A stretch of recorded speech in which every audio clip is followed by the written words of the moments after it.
Hello, it's Amanda again from Greensboro Public Library, here to show you a recipe from Martha Stewart's Living Cookbook, The New Classics. You can reserve it on the NC Digital Library with your Greensboro Public Library card. So what I'm going to be showing you today is how to macerate berries, which is something that Martha calls for in her Blackberry Peach Trifle recipe. And we're going to break down what it actually means to do this. So first you're going to need strawberries that have been washed and about 1 tablespoon to 2 tablespoons sugar.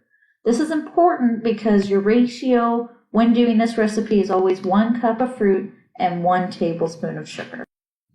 And as you can see, the first thing you need to do is to cut the tops off of the strawberries, and you need to quarter them or make them small enough so that it'll be easier to coat when you throw the sugar in.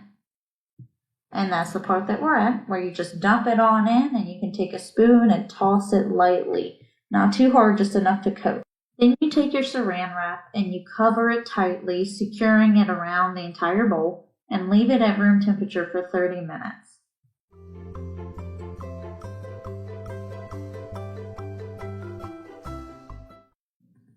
When you come back after that 30-minute period of waiting, you'll notice condensation drops on the bottom side of your saran wrap, and that means the sugar's been doing its job of pulling the juices out of the strawberries to form a nice syrup at the bottom. Now you have these fresh berries that have made their own syrup with the sugar, so it's not too sweet, and you can use it as a topper to any dessert. I chose to do it with a yellow cake that I made in a loaf pan, and it paired very well. Add something green and you have an aesthetically pleasing and easy topper for any of your favorite desserts.